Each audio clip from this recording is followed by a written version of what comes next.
Panel 1, the U.S. as a leader in innovation and IP policy, which is sort of the overview that covers a lot of the topics. We'll get into a bit more detail throughout the rest of the day, but we should be grounding and setting the stage for the rest of the conference.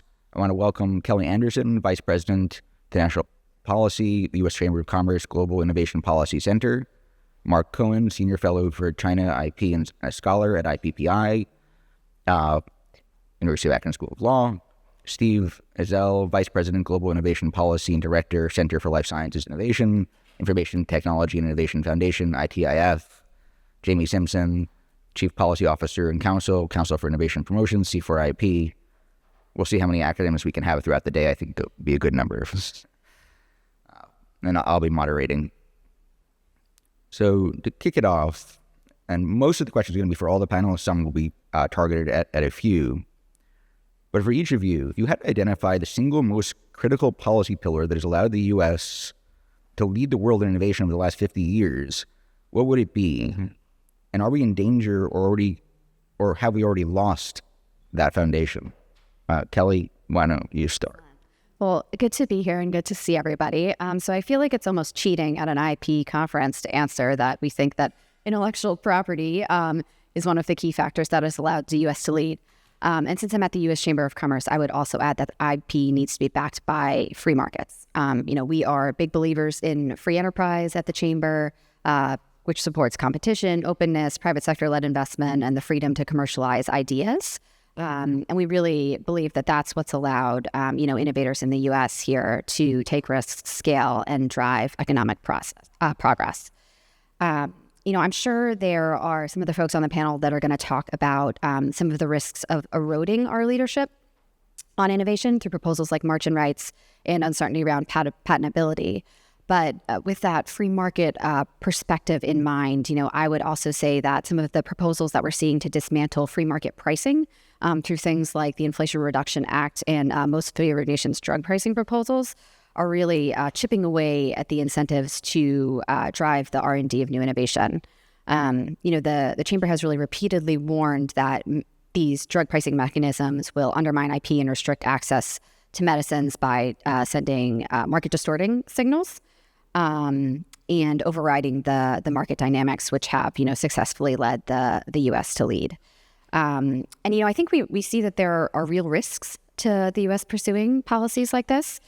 We have a lot of good data that backs us up. I've challenged myself to see how many different chamber studies I can cite in 75 minutes. So starting with the first one, the chamber has some good data that shows that in OECD economies that utilize drug pricing, they have access to less than half of the new biologics that we have here in the U.S. Similarly, only 56% of new oncology products that are launched in Europe are versus 80% that are launched here. And then we've also done, a bit of data to model what could happen in the U.S. should we continue to move forward with these proposals like IRA and MFN. So we did something called the Research Deserts Report. And what that modeled was, what we could see, right? So that report showed that clinical research funding could face cuts of up to 75%. And that MFN-style price controls could reduce U.S. life sciences R&D by 18.5% and risk 2.2 million high-skilled jobs. So, all that to say, I think the U.S. has led the world in innovation because of its IP system backed by free markets.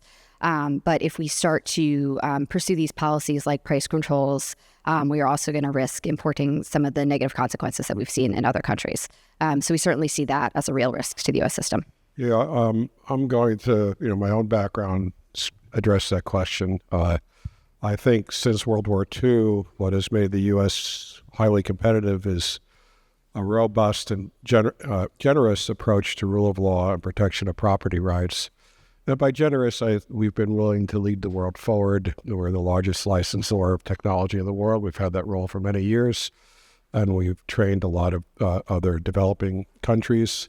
And we've, with a market economy approach to intellectual property, can only be effective if you have transparent legal system and principles with independent judges, et cetera. And I would say that if we look at the challenge ahead, it's those very same principles. We're competing with at least one country, perhaps more, that don't have a similar approach to property rights, that don't subscribe to free market principles as robustly as we do, that may be less generous in transferring technology, but nonetheless believes in intellectual property, and maybe believes in intellectual property far more strongly and pervasively than the United States. When I gave an interview in China TV when the U.S. filed a WTO case, I had 175 million viewers. Even as a percentage of the population, that's a significant amount. And I think that China has a very robust approach to IP that will be an emerging challenge for the U.S. if you believe that IP is a very strong component. How the U.S. manages that challenge without sacrificing our strengths, particularly in terms of private property, civil law, rule of law generally, is going to be a significant challenge in the years ahead. China is competing in the marketplace of ideas and is actually doing quite well in many areas, and intellectual property may be next. So I'll take one of the obvious ones here, but I would say that I've given lectures on innovation all over the world, but I think what really distinguishes the U.S. innovation system from any other place I've been is that we have truly turned American universities into engines of innovation. And y'all probably all seen the data from 1996 to 2020. Academic technology transfer from U.S. universities resulted in over 550,000 invention disclosures, 140,000 U.S. patents granted, and 18,000 startups formed. That academic technology transfer activity has contributed $2 trillion to U.S. gross industrial output over that time.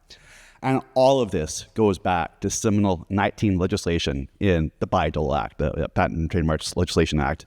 But what this did was, of course,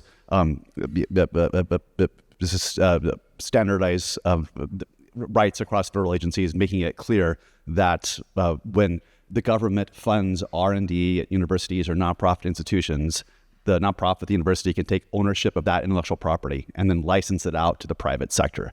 This has had an incredible impact in transforming American universities. In fact, in 1970, only 55 U.S. universities had a patent. By 2006, that was 240 universities. It led to a tenfold increase in academic patenting in the 2 decades after its announcement. And as The Economist said, the Bayh-Dole Act was, quote, possibly the most inspired piece of legislation to be enacted in America over the past half century. More than anything, this single policy measure unlocked technologies sitting in American universities and labs and helped to reverse America's precipitous slide into industrial irrelevance. So Bayh-Dole Act is critical. We'll talk more about the March on Rights, I think, but that is an example of smart, effective congressional and executive policy making that has transformed America's innovation system powerfully. Thanks. Well, I think I will build on what everyone here has said by focusing on one part of the intellectual property system, which is the way that it empowers disruptive innovation. So I think we're all aware of that and have seen it, but being able to have your idea backed by a patent allows you to attract investment, to move forward, even as a smaller entity competing in a sea of bigger entities, because you know if you're successful, they won't just be able to copy what you do, or at least that's how it's supposed to work, because of your patent or because of your other IP. And I also want to add to that this means that we kind of have a more grassroots mechanism for choosing winners and losers. And I think that's critically important to innovation because it's very hard to see from a central perspective what's going to be the next great disruptor. Once you already have some ideas, you can put money behind them, but that new idea, don't necessarily know where it's going to come from. And I think if you can get as many people out there trying to get their ideas and taking a shot at it, that's where you get productivity and unorthodox thinking. And along with that, another aspect of the IP system that I think has helped us, maybe we don't talk enough about, is how the IP system allows us to absorb failure. So I think, we talk about the successful startups, those are the ones we know, but the unsuccessful ones, they often still have patents. They might have had money at some point before, for whatever reason, they didn't succeed. Part of the reason startups with no products get money is because at the end of the day, they will still have these assets. And I think that it has kind of generated an ecosystem where you might have a smart person, they don't succeed the first time. You don't want them to suddenly abandon being an entrepreneur if that's what they're really good at and go into a different line of work. And the patent system has enabled a culture where this happens, but you're just going to try again. So I don't think we would want to lose that either. Thank you, Jamie. Another question for the whole panel. If Congress could move only one metric in the next 2 years to strengthen innovation security, what would it be? Kelly, do you want to? You know, I'm the international girl on the panel here, so I might leave this question to some of the other folks that have more experience with Congress. Well, yeah, I'll just jump in since I got to go last time.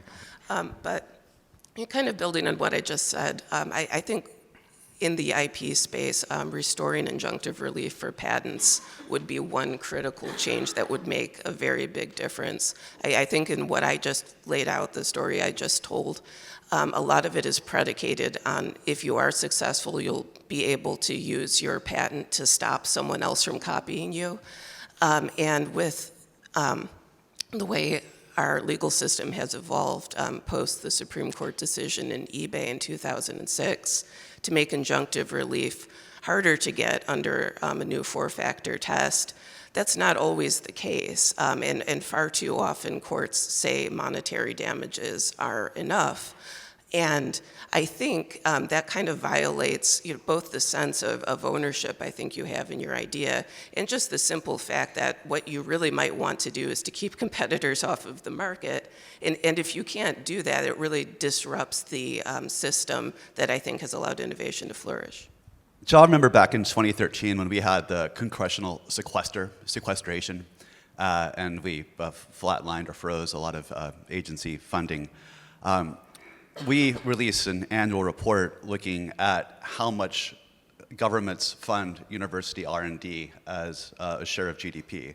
So I was presenting this report in Congress, and after my presentation, one of the congressional staffers stood up and raised his hand and said, "Mr. Ezell, how much does the U.S. government spend on R&D every year?" I said, "Well, it depends on the year, but back then it was about $140 billion a year." And he says, "Oh my God, are you serious? Our government wastes $140 billion a year on R&D?"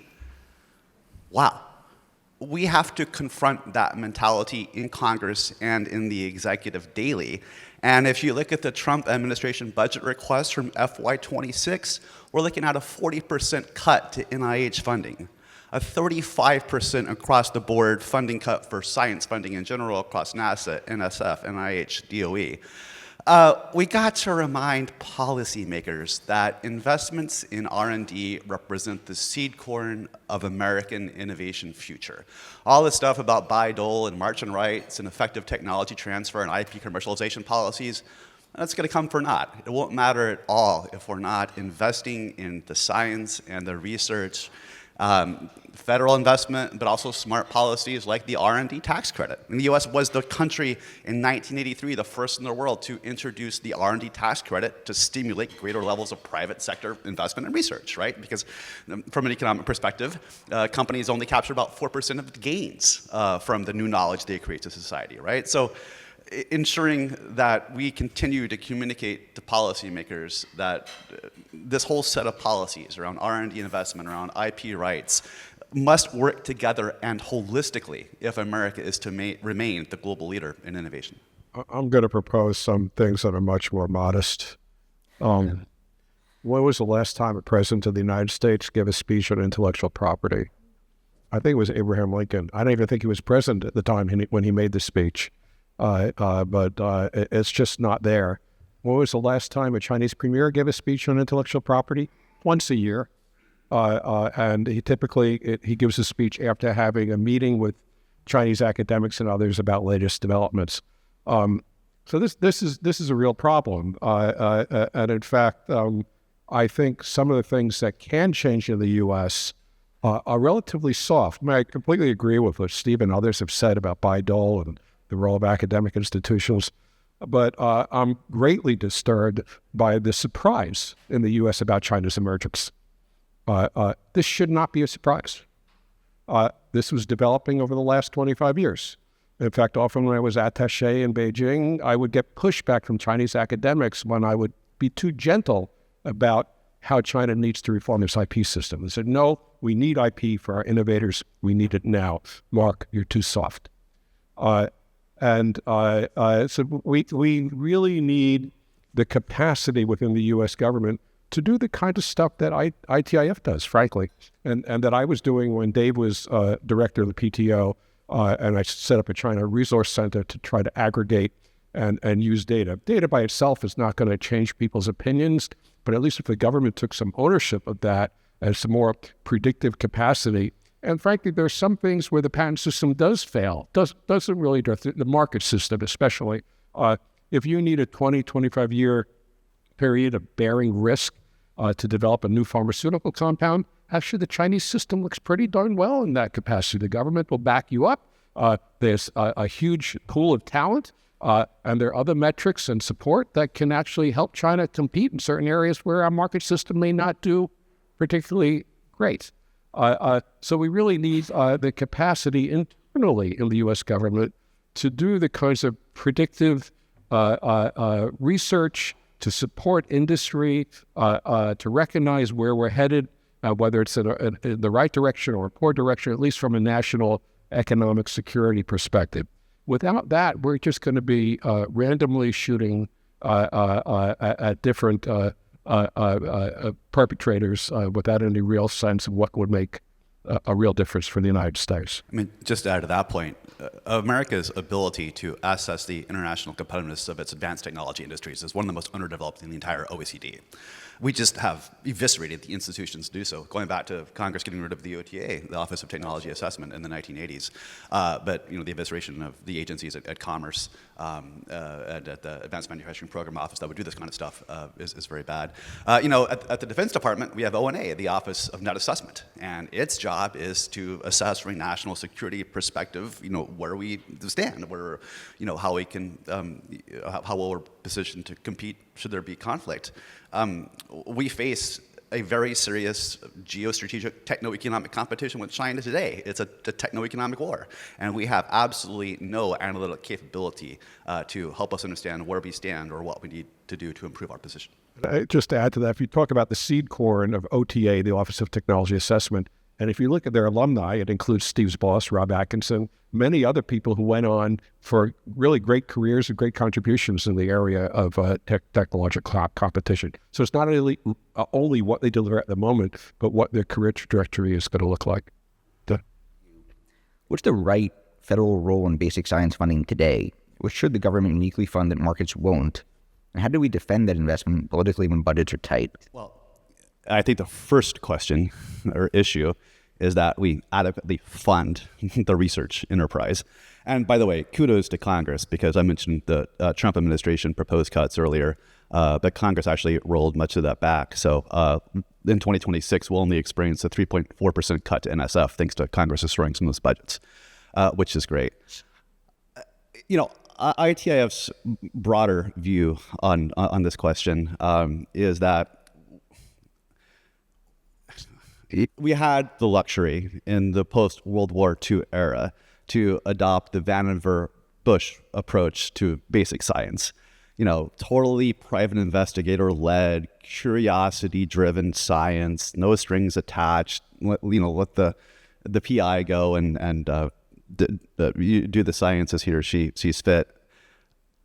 We don't think at ITIF that we have that kind of luxury anymore entirely. We need to much more align U.S. science policy with national priorities, especially, moving in the direction of supporting the development of technologies to support us in this techno-economic competition with China. Our view is that academic research should no longer be seen just as a scientific endeavor, but something that becomes a strategic driver of U.S. competitiveness.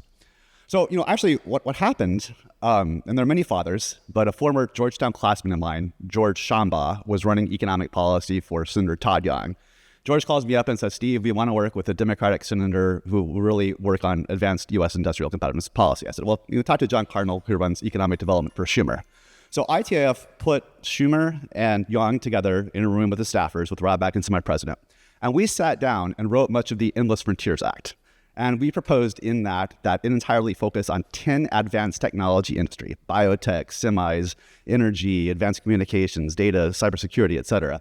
And that's why if you looked at the original version of the Endless Frontiers Act, which of course this all became the Citizen Science Act, but it was very much focused on creating this technology innovation partnership program with the National Science Foundation to structurally bring together industry and university in a much closer way to kind of reoriented U.S. science in the interest of national competitiveness. Ultimately, we got $20 billion for TIP at NSF over the 10-year period. Unfortunately, it's just $2 billion so far.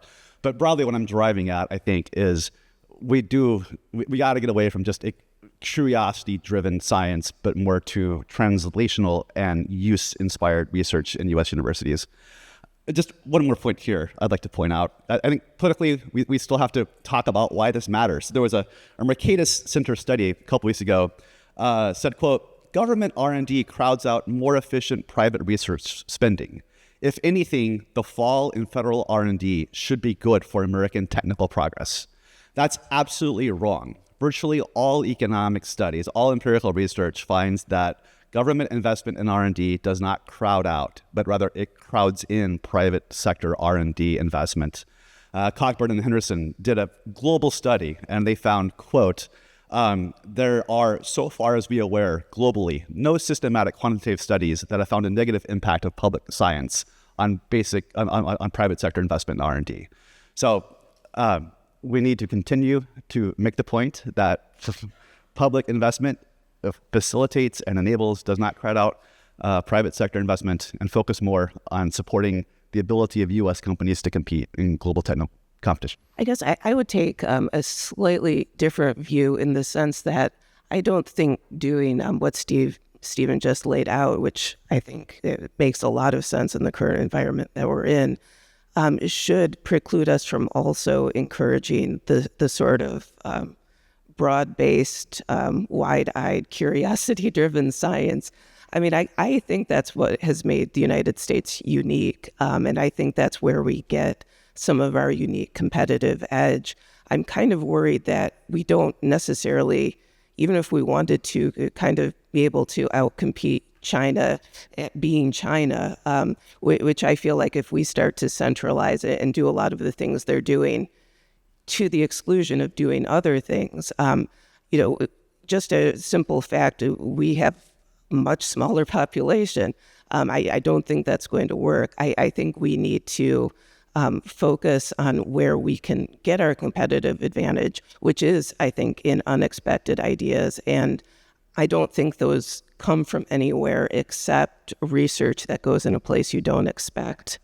And that maybe you can debate about how much you put towards one or the other, but I wouldn't want to lose what I think has actually given us our historical advantage. Yeah, I was just going to add that, the Chamber spends a lot of time talking about how innovation occurs across an ecosystem, right? How we need federally funded research, how we need startups and biotechs, how we need academics, how we need the private sector. And that's what has made innovation flourish really here in the U.S. During COVID, we did a series of events virtually in communities around the country talking about, the U.S. innovation ecosystem and how that's led the response to COVID-19. And we would sometimes hear from people about, why don't we just let the government do all of the research, right? And, the point that I would make is, the government can barely pass its own budget, right? So if we rely on the U.S. government to do all of the research for innovative medicines and technologies, we're going to get left behind. So we really do think that, lots of different actors across that innovation ecosystem can play a role in really allowing innovation to flourish here in the U.S. I'm just going to add here something that may be a little bit different from some of the prior speakers. I think we have to be very practical. This is not an ideological issue. This is how the U.S. Attains a competitive edge or retains a competitive edge. And there's some things that may work very well in market economies. The U.S. has real strengths in, and some that may not work quite as well or need a push. And again, I'm feeling like a bit like the old joke about the couple. What was the secret of their long marriage? And the husband says, "Well, I'm thinking about is there life in outer space? Does God exist?" And the wife says, "I think about what we're going to eat for dinner tonight." So I'm really concerned about what we're eating for dinner tonight because we don't have the institutions. If you go to ITA, for example, the Commerce Department, and ask them, do they promote technology transfer as an export? You will not find a single person. I tried it at when I was at the PTO in Beijing. We tried an experiment. It did not work out very well. We do not have the competence within the U.S. to manage some of these things, even if we had made that decision to manage. If you ask the State Department about newly assigned foreign service officers to an embassy, is intellectual property a rated area that they can get tenure? The answer is no. At least it wasn't when I was at the embassy.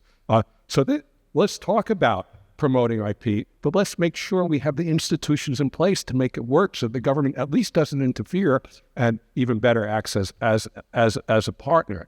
And again, the China experience really does suggest that there may be areas where the market may not be as effective, perhaps because, at least on the U.S. side, we've been dealing with an economy that knows how to marshal resources that aren't even on our radar, like talent.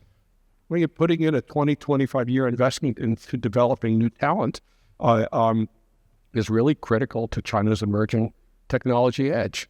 I don't think there's a ministry, or the Department of Labor really looks quite seriously at talent as an aspect of the U.S. tech edge, particularly at a time when so many foreigners in our universities are going back to their home country. Probably the greatest gift that the U.S. has ever given the rest of the world in terms of technology is that export of talent. And of course, over the years, the role of our universities in helping to incubate that. So let's put it together the right way in light of our strengths. But I also don't think it's as simple as just saying, let the market work. It worked so well for us in the past 70 years. So the Bayh-Dole Act, which we've discussed already and we'll discuss a little bit later today, is frequently cited as a catalyst for a modern innovation economy. It faces recurring scrutiny both in the last administration and potentially in this administration regarding margin rights on pricing. How do we explain its importance to skeptical policymakers? What would be the harms if we weaken the incentives for university innovation and tech transfer? And Stephen, I assume you want to kick this one off. But by the way, show of hands, do we need to walk through what Bayh-Dole margin rights are? Does everybody in this audience understand what we're talking about here? Okay, I see thumbs up. Okay, essentially, give a brief. Okay. So, as we said, the Bayh-Dole Act, just in the stylized form, gives a university the ownership of the intellectual property that results from R&D funding provided by the federal government. That university can then license out that technology to a startup company or an entrepreneur, and 70% of Bayh-Dole technology licenses go to small businesses. And then they can take that technology, it could be an insight for a novel molecular compound for a new drug, and develop that basic technology or intellectual property to into a business product. So the legislation included so-called margin rights, which essentially gives the government the ability, under a very limited set of prescribed conditions, the ability to march in or effectively commandeer that intellectual property, and then they could license it to others. There are 4 allowed mechanisms under which a margin right petition could be made, and that includes uses or conditions such as the licensee wasn't able to develop a sufficient number of products to meet public health or safety needs, the product wasn't being substantially manufactured in the United States, or if there's not enough of it to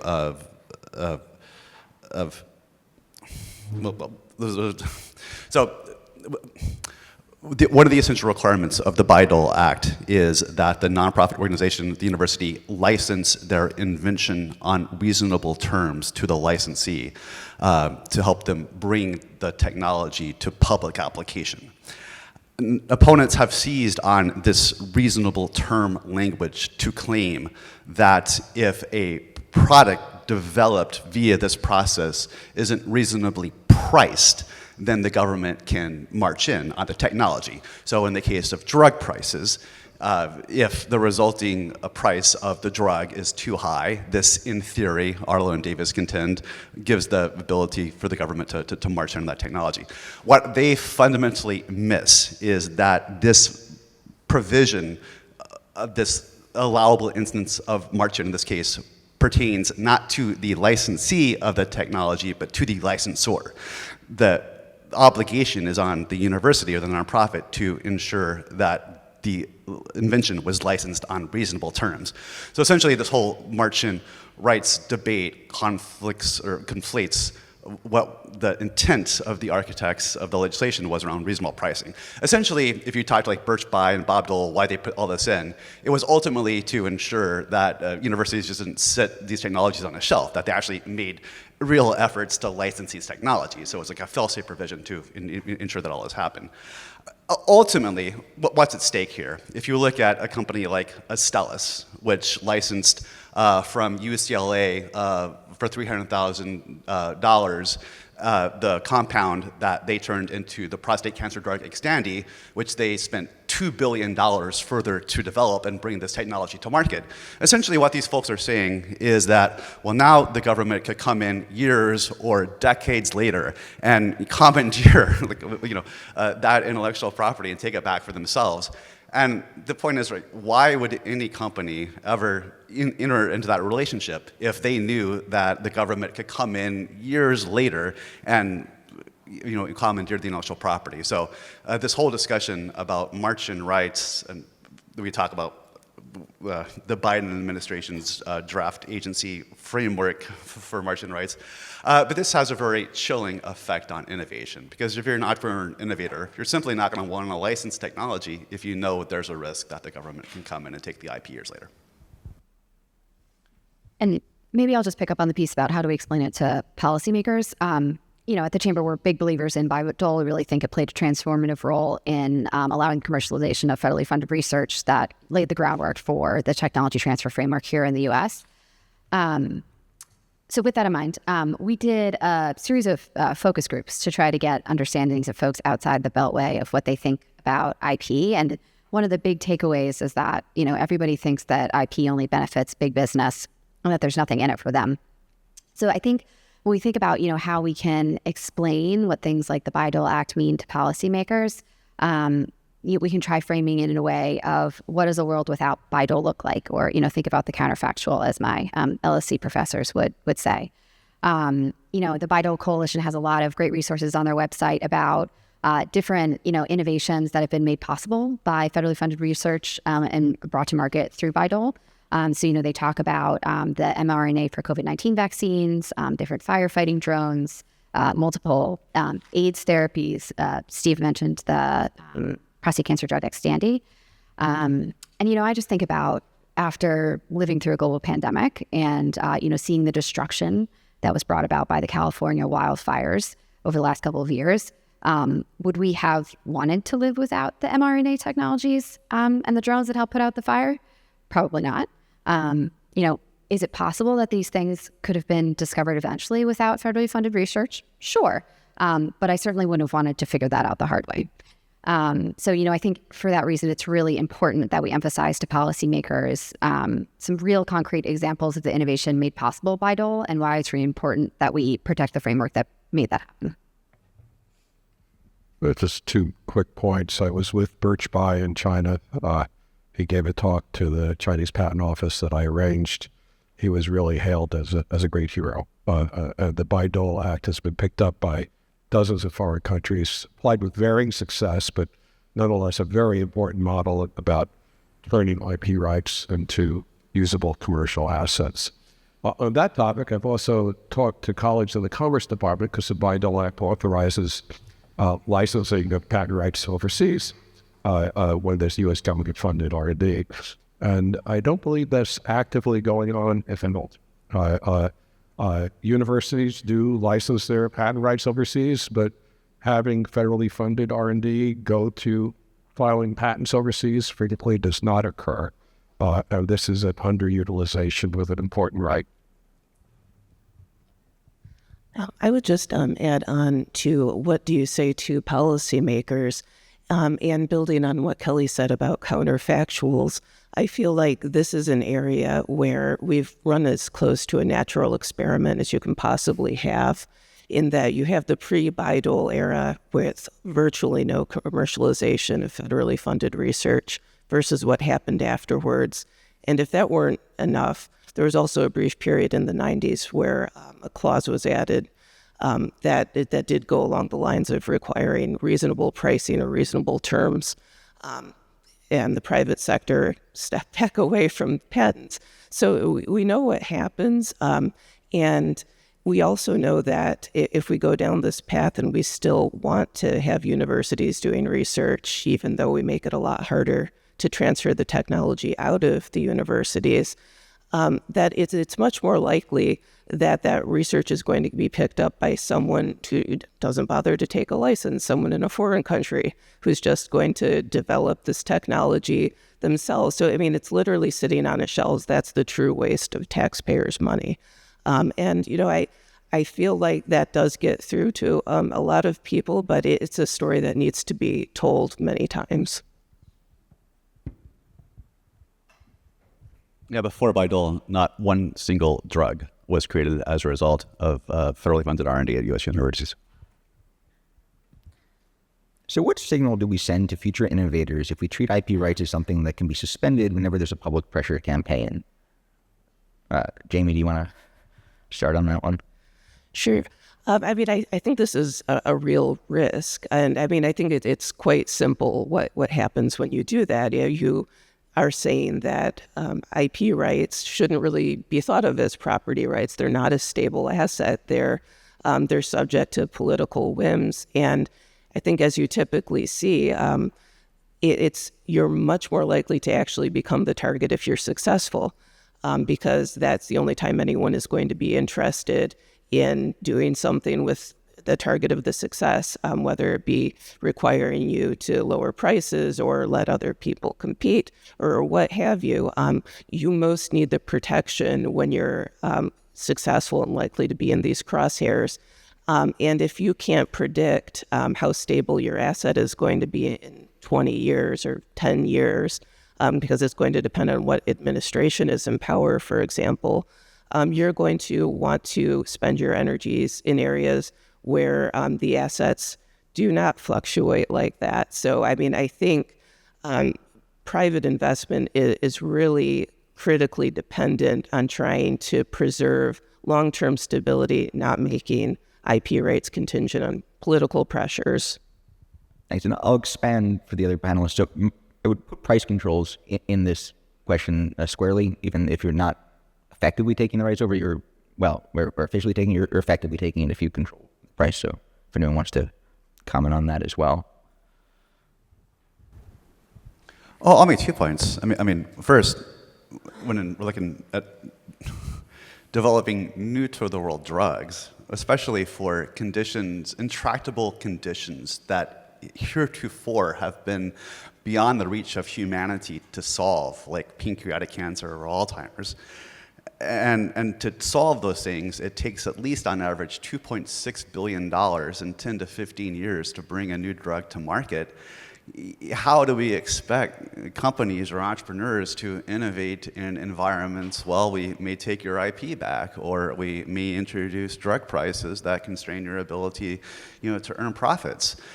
We do a lot of work on innovation-based industries, right? And what makes them different? This is not like re-engineering a car on a cheaper way like Korea might do, right? These are fundamentally about bringing new to the world products or services to market. New source code, new film, new movies, new books, new molecular compounds, right?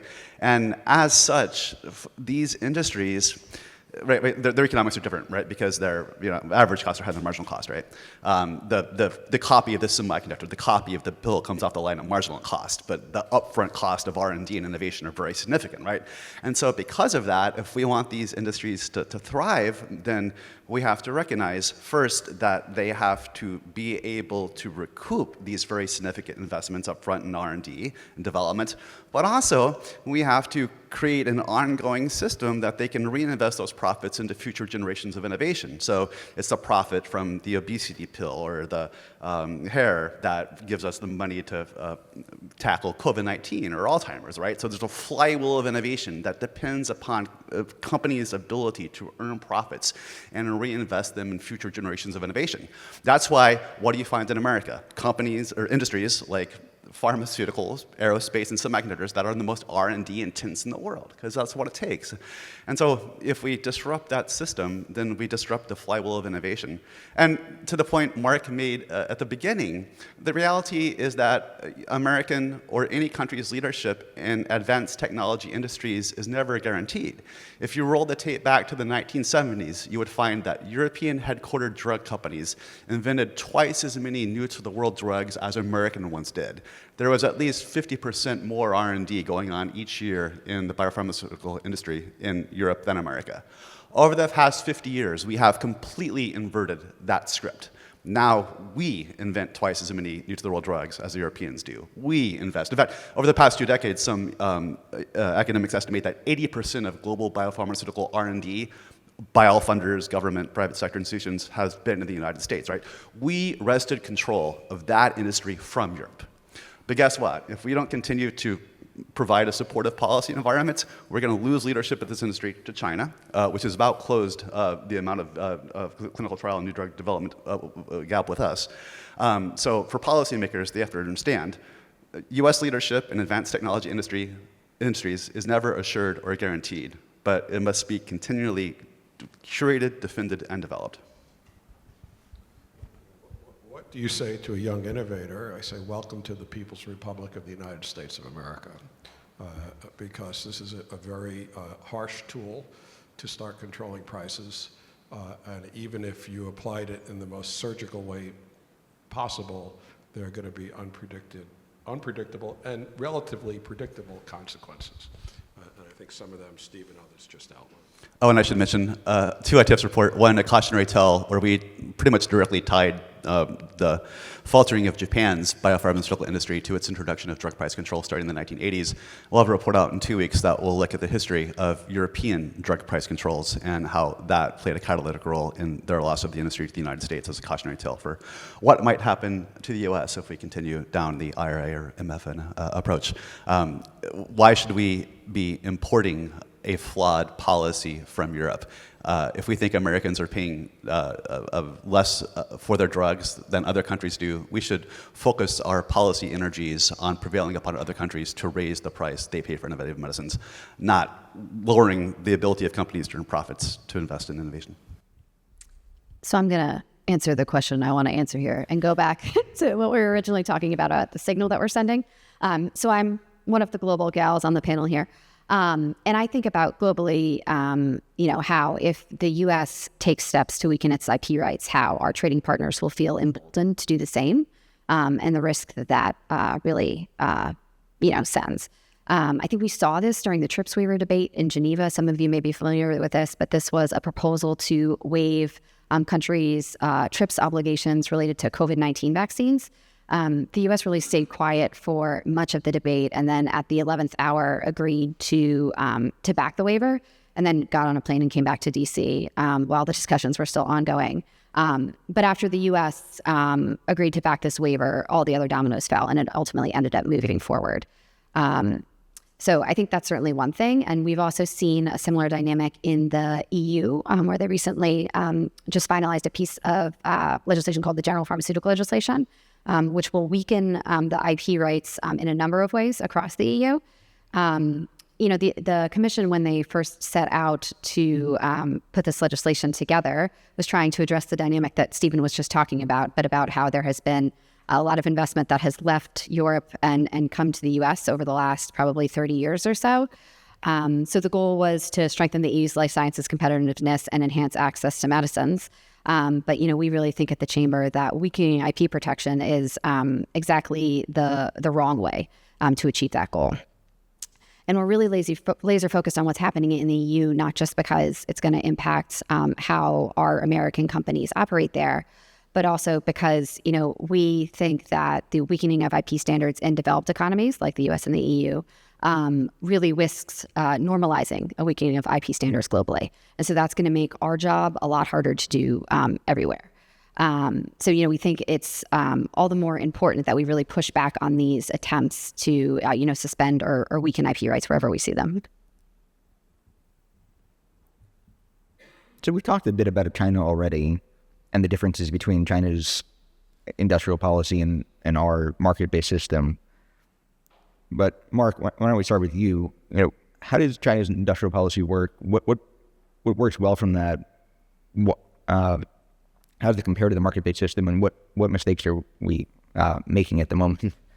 Yeah, well, you're basically talking about management through 5-year plans that work across the whole country and localities and across ministries. So, and you also have 5-year intellectual property plans that look at the kind of data points I was unaware of before I started reviewing these. How many patents per 10,000 people, how many trademarks per 10,000 companies, and other factors, what type of patents, et cetera, what kinds of areas, and related plans as well, such as talent plans, particularly in high and new technology enterprises, how many PhDs in pharmaceutical companies, how many of them are foreign, how many domestic, is it different for joint ventures, et cetera. And if you ever really want to have a very different kind of discussion with a Chinese official that's not simply about the U.S. threatening tariffs or other compensation, ask them, what's your goal for your locality for patents per 10,000 people? And they'll put down their book and they'll tell you, because it's bred very deeply into them. It's the basis upon which they get promoted or criticized. And it's integral to the way the whole system functions, for better or worse. I used to think that the Chinese system was pretty good at incremental innovations, because in a highly bureaucratic environment, you don't want risk takers. And the U.S. system has the advantage of entrepreneurs who are willing to back companies to take long-term risks. I'm not as sure about that today, in part because I think the Chinese government has recognized that a highly bureaucratized system is risk adverse, and they have to find a way to address that. And I don't know if those tools have worked. Frankly, I haven't followed it as closely as I used to in the past. But it is a weakness, I think, still. And one hears that even in the pharmaceutical sector, where China is doing pretty well in terms of licensing out, a lot of the compounds that they're licensing out are improvements upon other pharmaceutical compounds originally developed elsewhere. But it remains to be seen. Actually, it's a great untested hypothesis whether China can do the kind of disruptive innovation that other countries prize as a critical asset in their own ecosystems. So what we have is an industrial system that's based on planning. And I think the degree to which it's incorporated into the Chinese system varies significantly from other countries, and each country from each other. Many countries have plans. Patent Office has a plan, roughly speaking, in the U.S., and many countries have different plans for their own industrial sectors.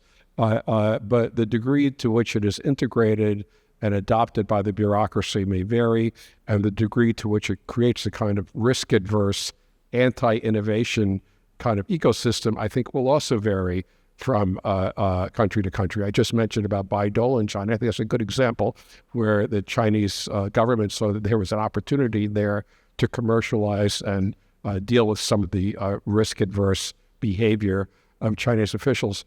I also think that the system is not linear in China, that there's an assumption that the Chinese system, as in many other countries, will get better as time goes by progressively, at least as far as the U.S. is concerned. And although the economy has certainly gotten better, the talent pool has gotten more expansive, I've seen in other areas, and particularly in pharmaceuticals, where you've had non-linear improvements in intellectual property. That is to say, some years it's gotten better, some years it's gotten worse. Sometimes even that's reflected in the law or the patent examination guidelines. and the like. So it would be wrong to assume that it's necessarily a better system. People like Jack Ma have been quelched, and I think we've seen problems with protecting IP rights at various times when it serves the state. Think of it as a different kind of system that is not wedded to private property rights, that views intellectual property in particular as something to be titrated to advance state power or innovative capacity as the government sees fit. Sometimes that works. A lot of times it doesn't. But it is one that is, to a degree, trying to continually perfect itself within the limits of the political system. Mark and I were having an interesting chat on China over coffee this morning. So for your third U.S. Chamber study I'm about to cite, we release an international IP index every year that benchmarks the IP environment in 55 global economies, China being one of them. And one of the questions that I get every year after we release the report is, how the heck does China do so well? So in the report that's about to come out in 2 weeks, they're ranked 25th out of the 55 economies included in the report. And their score has increased pretty significantly over time. They've been included in every edition since 2012, and their score has gone up 16% over that period. I think Mark's exactly right that improvement definitely hasn't been linear. We really see that it does ebb and flow. But I do think the increase in score is reflective of a couple things. We certainly see, I think, a certain recognition by the Chinese government of the importance of strengthening IP protection to build up their own innovative and creative industries. But at the same time, we're obviously seeing them put up a lot of market access barriers to try to keep U.S. companies out.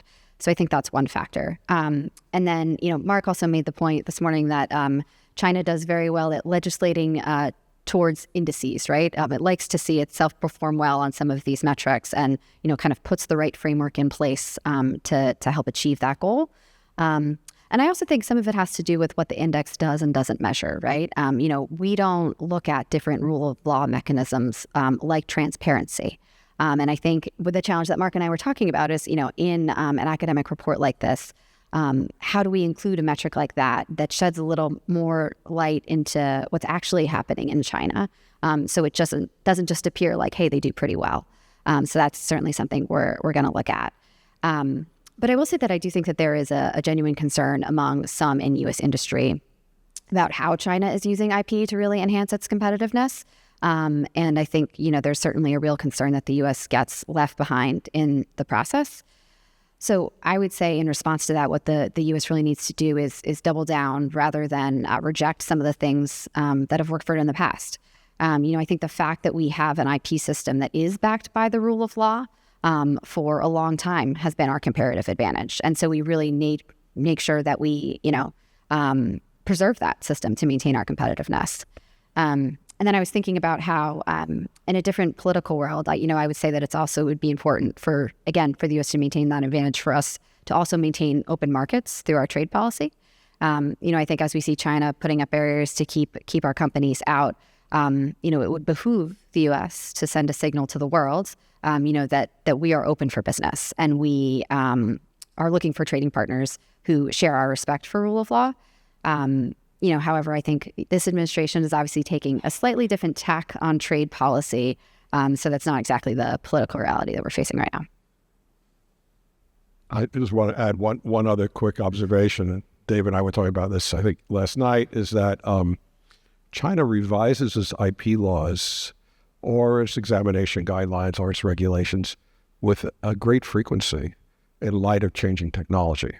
And I think that is actually a significant advantage as technology evolves very quickly. It's something I testified several months ago with Dave and Andre about a Restore Act, et cetera. And it was a great pleasure to introduce the Chinese practices of some of these critical technologies to Congress. But the slow pace of Congress and the manner in which the U.S. legislative process goes doesn't make dramatic changes, maybe relies on the courts and other experimental mechanisms, is not an advantage and certainly doesn't provide stability.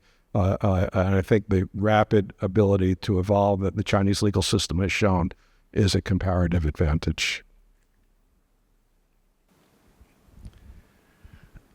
I would just add from ITIF's perspective that China is a power trader. It foundationally conducts its trade and economic affairs differently than we do in the West. And it comes from a Listian perspective, the way Germany practiced this in the 1910s and 1930s. It is designed in a predatory way to knock out global competition and maximize their share in advanced technology industries. China fundamentally rejects the basic principle of the WTO, or free trade, which is that countries should organize their system based on comparative advantage, right? So you specialize in wine or semiconductors and trade for the rest. No, China wants absolute advantage in all high-tech industries. They don't want to trade for American aircraft or drugs. They want to dominate all of these technology industries as a matter of the ability to project national power.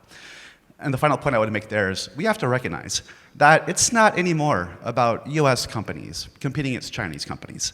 That's not the way it works. Our companies are competing against Chinese enterprises, whether they're SOEs or purely private, that are backed by the entire apparatus of the state that puts the thumb on the scale for that Chinese company. That can be massive subsidies, like the $230 billion in subsidies to their EV sector. It could be government-directed efforts to steal our intellectual property. It could be, as Kelly said, them keeping out of their markets.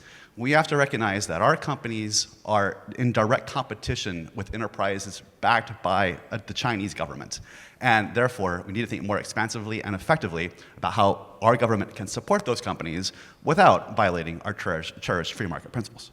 So we'll be turning later today to both a panel and a keynote with a heavy copyright focus. But as a start, how does copyright enforcement translate into broader economic health in U.S. cultural exports? Guys, we have so much good data to back this up. So I'm about to quote 3 different chamber studies. We really see that copyright protection pretty directly translate into economic growth. We just did a literature review, which revealed that copyright-intensive industries support about 7.8% of U.S. GDP, or $1 trillion, and also support 16 million jobs.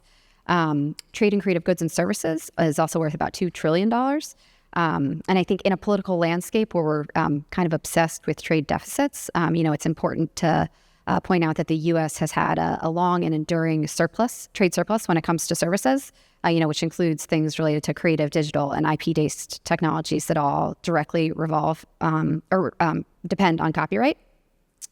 And then, additionally, we have an IP index that shows some of the socioeconomic benefits of strong copyright protection. We look at the copyright indicators in our index and then map that against the different benefits that countries can receive. So the economies with strong copyright protection in place tend to see greater creative output, more online creativity, and greater access to medicines through new licensed platforms.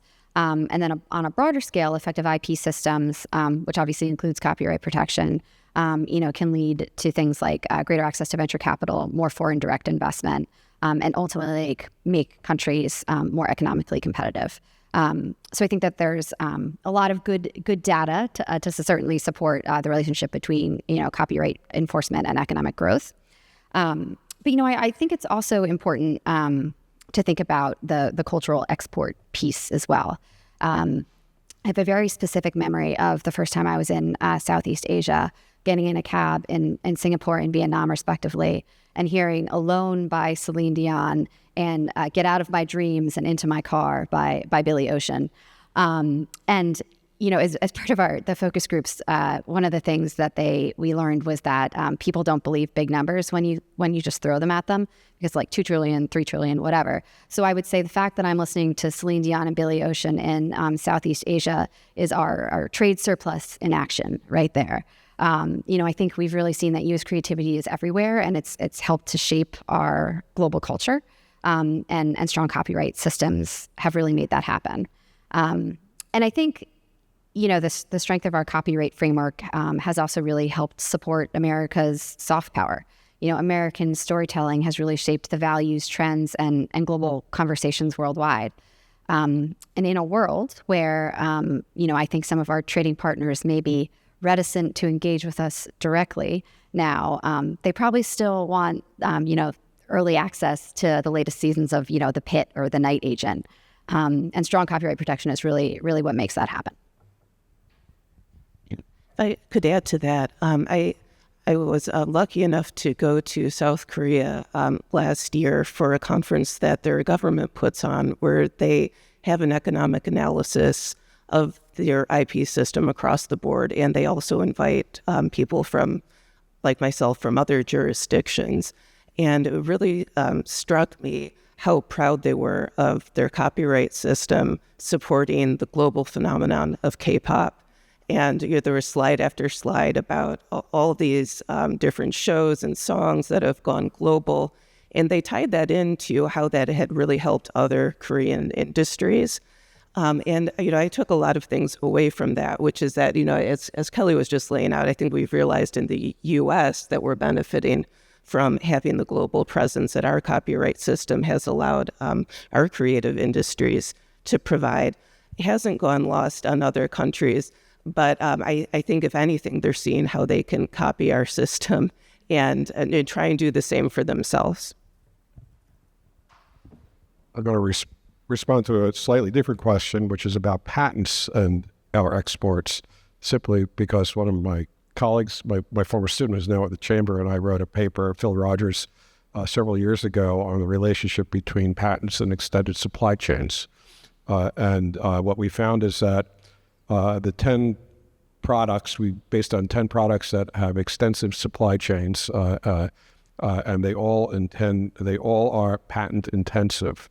That is, they're listed on the various indices of patent intensive industries, and to varying degrees. Pharmaceuticals, fewer patents, but high tech, lots of patents. Scientific instruments, lots of patents. And when you start relying on extended supply chains, you also need to ask yourself, is there an IP system in place to support it? Because we're not really talking so much about, sewing up clothing. We're really talking about semiconductors and other IP-intensive products. So it's really critical if we're going to continue, at least to have products migrate out of China and to rely upon our allies for some of these products that are key to our competitiveness, that we really look at having very strong IP protection. And following on that, for decades, the U.S. wrote the rules for global IP through trade agreements and multilateral forums. Recently, we've seen a retreat from including strong IP chapters in trade deals.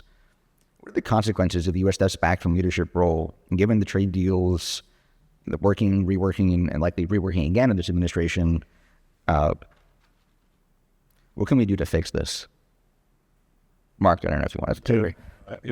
Dave and I were just talking over breakfast about something that's haunted me. I don't want to sound too despondent about it, but I really wonder what the world will look like if China starts being the norm setter and the U.S. pulls out of really the cutting edge of IP-related trade agreements. And in recent months, and even during the Biden administration, we saw very little in terms of dealing with some of the IP issues of concern to our industry in a multilateral environment or even a bilateral environment. So we're ceding that cutting edge to a degree, or have already. And at the WTO, whether it's Doha or the manner in which we supported China in the CEP case at the WTO, where we agreed that China didn't have an obligation to disclose its cases. So we sided with China on non-transparency, and that brief is in the USTR website. It's not widely publicized. That's really atrocious. That was during the Biden administration. So I feel like it's more than just IP. Maybe it's a fair chunk of rule of law, and it's really a better face to the rest of the world that we're giving up. If we were to see this progress further, looking at how China in particular has increasingly become a norm setter in many fields, we will have a radically different IP environment 10 to 15 years from now, maybe sooner. And a big part of that began with our unwillingness to accede to TPP, but it's also part of our approach to the WTO, this reciprocal trade narrative that we now have that discards MFN. And we may see lots of other aspects that would ultimately erode the global framework built since Paris Convention and other early multilateral trade agreements would basically fall by the wayside. second, really, everything that Mark says there. I think for decades we saw that the U.S. really set the rules of the road when it came to IP in trade agreements. And that really helped strengthen U.S. competitiveness. But under the last administration, we really saw the U.S. government take a step back from that, through things like, the TRIPS waiver, which I mentioned earlier, or the fact that if you look at USTR's annual Special 301 report, it didn't include some longstanding concerns on, things like pharmaceutical patentability or compulsory licenses. So I think, industry was really concerned that, if the U.S. wasn't leading, that other countries would take steps to lower IP standards. And, also to Mark's point, that other countries would really step in and try to fill that void. I will say that with this administration, I think some of the folks on the panel have a slightly different opinion on this. We have seen more of a willingness to try to address IP issues internationally. For example, if you look at some of the agreements on reciprocal trade that have been put forth, they have included text, at least, to address some of our longstanding IP challenges that have been included in the Special 301 report. So, I think that's a step. We were talking about on our prep call about how, it's just words on a piece of paper. So it'll be interesting to see what actually comes of it. But, I think to really reestablish U.S. leadership here, we need to do a couple of things. I think we need to make sure that all of these or even if we're not negotiating comprehensive FTAs, we need to make sure that all of these bilateral agreements do still create opportunities to address our outstanding IP concerns. Second, I think it's going to be really important for us to restore U.S. credibility on the global stage. Some of the things that happened at the WTO, specifically things like the TRIPS waiver, I think really called into question whether the U.S. was going to continue to support strong IP standards at the multilateral organizations. So the Chamber has really been speaking quite loudly about the need for the U.S. to reassert its leadership in the organizations in Geneva, like the WTO and WIPO. And then third, I think, we really need to make sure that we're actively engaging with like-minded trading partners who have strong IP standards and build coalitions to work with those groups. So just earlier this week, a couple of the folks actually in the room here were part of a US-UK IP working group, which featured the CEO of the UK Intellectual Property Office and USPTO, talking about the need for US-UK collaboration, both in third countries and in the multilateral organizations. So, I think as we look to reestablishing the U.S. as a strong presence on IP, working with like-minded trading partners is going to be a really important way to get there. Mark, just to add to these comments, is Mark Schultz and I have been talking about doing a program on the great untested proposition of the TRIPS agreement, which is that IP is a private property right, which is in the preamble. What does that mean? What are the intentions of the drafters? How come it doesn't appear in WTO or TRIPS agreement related texts? How that translates into how different countries implement their TRIPS commitments.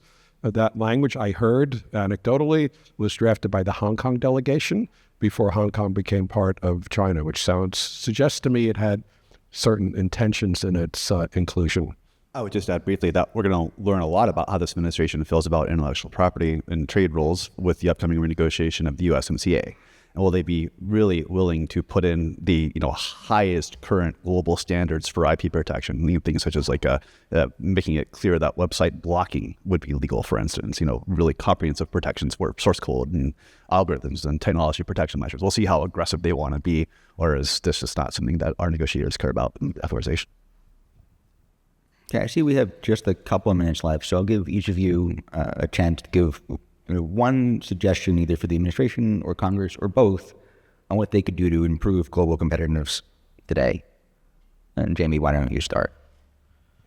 Well, there's been a lot of pessimism expressed so far about Congress's ability to pass legislation on many of these topics, but I remain an optimist.